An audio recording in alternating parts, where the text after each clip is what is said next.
In the bright and peaceful village of Mwezi, life was simple and full of joy. One day, however, a young boy named Amani suddenly fell gravely ill. His mother, frightened and desperate, carried him to the village healer, an old woman named Mama Nia, who had cared for the sick in Mwezi for as long as anyone could remember. Mama Nia tried everything she knew, herbs, chants and prayers, but nothing seemed to help. The villagers watched in worry as Amani's condition grew worse, and they began to lose hope. As they gathered around, unsure of what to do, a young woman named Lila stepped forward. Lila was never known as a healer, and the villagers were surprised when she offered to help. "Let me try," Lila said, her voice calm and confident. Mama Nia, though doubtful, stepped aside, and Lila approached the boy. She wrapped Amani in a piece of cloth and placed her hand gently on his forehead for 3 seconds. And to everyone's amazement, the boy's fever vanished almost instantly. The villagers were astonished. This was the first time they knew of Lila's ability to heal, and they couldn't believe what they had just witnessed. With just one touch, Lila had done what even the experienced Mama Nia could not. Word of Lila's miraculous gift spread quickly through the village. More and more villagers came to her with their ailments. Lila healed them all, and with each person she healed, her fame grew. She was given gifts of food, jewelry, and even animals. The people of Mwezi showered her with praise, calling her the greatest healer the village had ever known. However, things didn't look the same. The village that was once full of laughter began to change. More and more people fell sick, and the joy that once filled the air was replaced with worry and fear. People started to whisper among themselves, wondering why so many were falling ill. The sickness didn't seem natural, and the villagers began to worry that something dark was at work. They began to murmur about the possibility of it starting when Lila started the healing, and wondered if they could all be connected. 2 villagers decided to spy on Lila at her hut, hoping to find something about the strange reason for the illness taking over the village, but they found nothing. A man named Juma was particularly concerned. Juma was a brave hunter and a wise man, known for his sharp mind and quiet strength. As with most people in the village, he had his suspicions about Lila. He had asked questions and quietly spoken to the families of those who had been healed and those who had fallen ill, but couldn't place what could be spreading the sickness. One evening, Juma had gone to the forest to hunt for some bushmeat. Having hunted for many hours with no success, he decided to take some rest at the base of a tree, hoping to be lucky to find one around him. As he took a drink from his calabash, he saw an image of someone walking briskly on the other side of the forest and looking back to make sure they weren't being followed. He quickly hid behind a tree to avoid being seen. He took a closer look at the person, and to his surprise, it was Lila. Suspecting that something was not right, he quietly trailed behind her. The deeper they went, the more Juma's heart pounded, but he kept his distance, careful not to be seen. Lila seemed unaware that she was being followed this time. When they reached a sacred baobab tree, Juma hid behind a thick bush, watching closely. Lila knelt before the ancient tree, and Juma saw her place a small bundle at its roots, a bundle that seemed to contain something that glowed faintly in the dim light. Lila then began to speak in a low, hurried voice. Though Juma couldn't make out all the words, he heard enough to know that she was appeasing the spirits of the tree. "This is what you seek, the pain and suffering of the sick, in return for the power you've given me," Lila said softly, her voice calm and measured. "I offer this idol to you, as always, to maintain our pact. Let the sickness continue to spread where you will it, but keep my secret safe. They must not know the true cost of this power." Juma's heart pounded as he realized the dark truth, that the spirits demanded the suffering of others in exchange for Lila's ability to heal.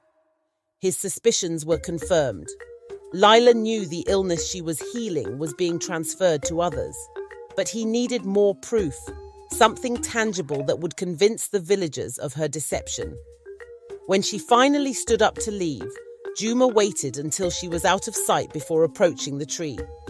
With trembling hands, he opened the bundle and found a strange object wrapped inside, a small carved wooden idol covered in dark stains that looked like blood. Beside it was a piece of cloth soaked in what seemed to be a foul-smelling liquid. Juma recognized the fabric. It was the same type of cloth that many of the sick villagers had been wrapped in when they were brought to Lila. He carefully rewrapped the bundle and hurried back to the village, his heart heavy with the knowledge of what Lila had done. The truth was darker than he had ever imagined, but he knew it had to be exposed, no matter the consequences. The next day, Juma called a meeting in the village square. Everyone gathered, curious to hear what he had to say. Lila stood among them, her expression calm and confident, unaware that Juma had uncovered her secret the night before. "Brothers and sisters," Juma began, his voice steady and clear, "we have all seen the sickness that has been spreading through our village. I have watched closely, and I have discovered the truth." The villagers leaned in, their faces filled with concern and confusion. "What are you saying, Juma?" one of the elders asked. "Do you know what is causing this sickness?" Juma took a deep breath. "Yes, I do. The illness is not natural. It is being transferred from one person to another by someone we all trust, Lila." A gasp of shock rippled through the crowd. Lila's eyes widened and she immediately shook her head, her voice firm as she denied the accusation. "No, that's not true. I've only ever tried to help. I heal people, I don't harm them. You all know that." "Then let us go to the baobab tree," Juma suggested, his voice unwavering. "If what I'm saying isn't true, we'll find nothing there. But if I'm right, the evidence will be waiting for us." The villagers, now filled with suspicion and curiosity, agreed to go. Lila had no choice but to follow them, her heart sinking as they made their way into the forest. When they reached the sacred baobab tree, Juma led them to the very spot where he had found the bundle the night before. He knelt down, carefully uncovered the bundle, and held it up for all to see. The villagers gasped as they saw the small carved idol, stained with dark marks, and the piece of cloth soaked in foul-smelling liquid. The realization that Juma's words were true struck them hard. Lila, seeing the evidence laid out before her, could no longer deny the truth. Tears welled up in her eyes as she fell to her knees. "I'm so sorry," she whispered, her voice trembling. "I never meant for anyone to get hurt. I only wanted to help. But the illness, it had to go somewhere. I didn't know how to stop it." She explained how she got her powers and pled for the villagers to forgive her. The villagers stared at her in shock and disbelief, realizing the terrible cost of Lila's actions. The healer they had trusted had been the source of their suffering all along, their shock slowly turning to anger. As the truth sank in, Lila began to feel a strange sensation in her body. Her head felt heavy and her vision blurred. She swayed on her feet, and before anyone could catch her, she collapsed to the ground. Lila had fallen gravely ill, the sickness she had spread now taking its toll on her own body. The villagers, despite their anger, were torn about what to do. Reluctantly, the village elders gathered to discuss the situation.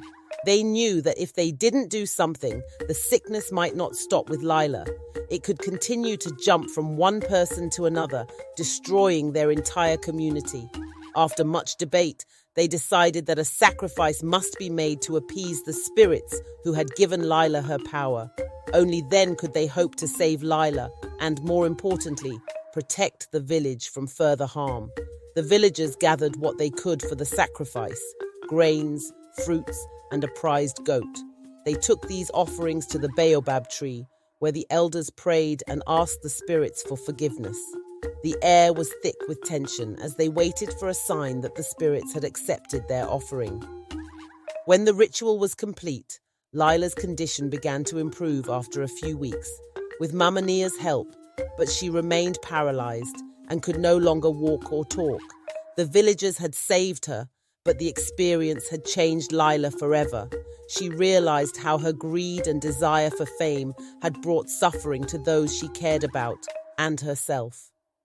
The villagers returned to Mama Nia, the wise elder who had always treated them with patience and natural remedies. She welcomed them back with gentle words, and slowly, the village found a renewed sense of balance, valuing each step of healing as part of their journey. I hope you enjoyed this story. Please like, comment, and subscribe for more interesting stories like this. Thank you for watching and see you next time.